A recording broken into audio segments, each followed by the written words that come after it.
kept a tenant, but didn't keep a record? One mistake and 6 months in jail. The new law every landlord should know. It's around 11:30 at night. A landlord is standing on the balcony of his house, scrolling through his phone. Down on the street lives the same tenant to whom he had hurriedly rented a room a few months ago. No detailed questions were asked. No documents were checked. Someone he knew had simply said, "He's a trustworthy boy."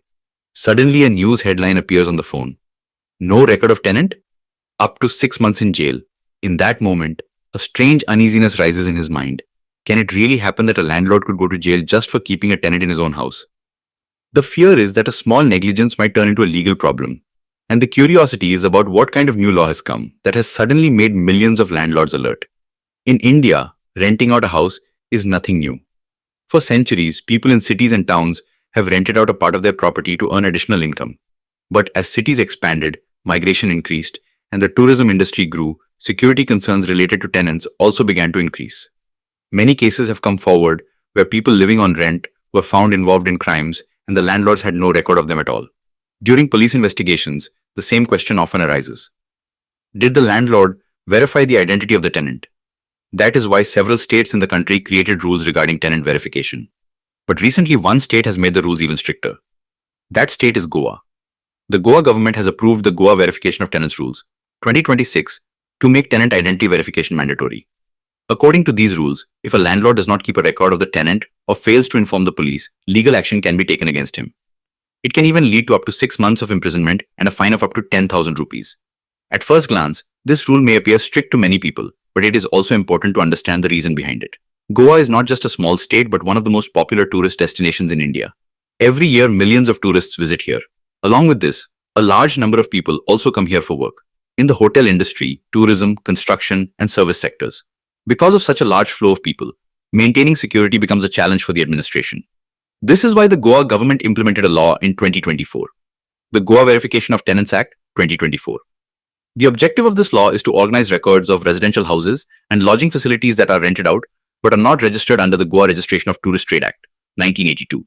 In other words, houses that are not registered like hotels or guest houses but where people live on rent fall under these rules. The basic idea of the law is very clear. There should be a proper record of people living in the state so that any criminal activity can be monitored.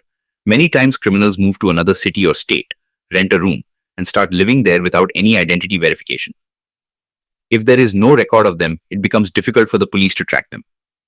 Keeping this problem in mind, the government has set some mandatory rules for landlords. Now, landlords must check the identity documents of their tenants. Usually this may include Aadhaar card, passport, voter ID, or other government identity documents. The landlord must take photocopies of these documents and verify them. After this, the most important step is submitting the tenant's information at the police station. According to the rules, the landlord must fill a prescribed form and submit it to the concerned police station within 5 days. This process can be done offline or through digital means as well. If the application is made online, a small fee set by the government may also need to be paid. Once this information is submitted to the police station, the police issue a receipt or confirmation. This means the tenant's record now exists with the police. If any investigation is required in the future, the administration will already have the person's identity and residential details. But the story does not end here. Under the new rules, it is not enough for the landlord just to inform the police. He must also maintain a record of every tenant living in his house or property. This record can be maintained in a register or record book where details such as the tenant's name, identity document, mobile number, and duration of stay are recorded. The government has also given police officers the authority to inspect this record. According to the rules, an officer of the rank of head constable or above in that area can check the record. If required, the government can also appoint another officer for this task.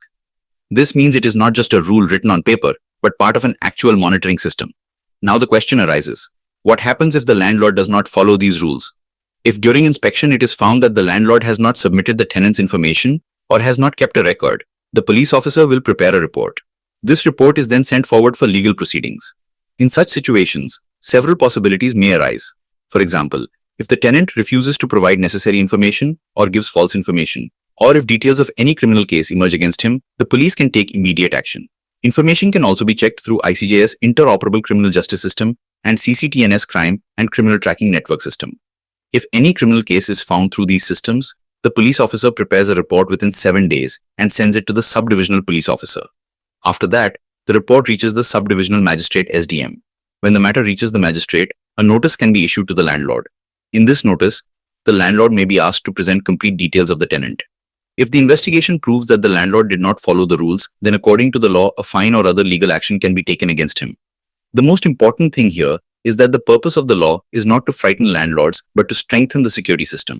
The government believes that if records of every tenant are available, it will become easier to investigate crimes and monitor suspicious activities. In fact, this rule is not limited only to Goa. In many cities of India, the police have already been advising landlords to conduct tenant verification. In cities like Delhi, Mumbai, Bengaluru, and Chandigarh, landlords are often advised to submit tenant information to the police. But Goa has made it stricter by giving it a clear legal structure. Another major reason behind this rule is urban migration. Today, millions of people change cities for jobs, education, and business. Many times, landlords do not know much about their tenants. In such situations, if someone begins living on rent with a false identity, it can become a security risk. Interestingly, tenant verification is also a common process in many countries around the world. In countries like the United States and several European nations, landlords conduct background checks before renting out a house. This can include checking criminal records, employment history, and even credit scores. In India, this process is not yet as widespread, but awareness is gradually increasing. If we look at the broader perspective, this law is not just an administrative rule, but also a reflection of the changing needs of urban life. As city populations continue to grow, the importance of security and identity verification is also increasing. Governments want to ensure that no person can live in an area for a long time without proper identification. But amid this entire law, the biggest question remains the same. The one that arises in the mind of every landlord: can a small negligence really lead to jail? The answer is that the purpose of the law is not to punish, but to ensure compliance with rules. If a landlord submits the information on time and keeps proper records, he will not face any problem. That is why experts advise that landlords should take a little precaution before keeping a tenant. Checking identity documents, keeping copies of papers, and completing police verification are no longer just formalities. They have become responsibilities. And perhaps that is the biggest message of this entire story. Renting out a house is not just an economic transaction, but also a legal and social responsibility. Because sometimes a small record can save you from a big problem in the future. If our video has taught you something new, do not forget to like and share this video so that this information can reach others as well. Your likes and shares are a source of inspiration for us.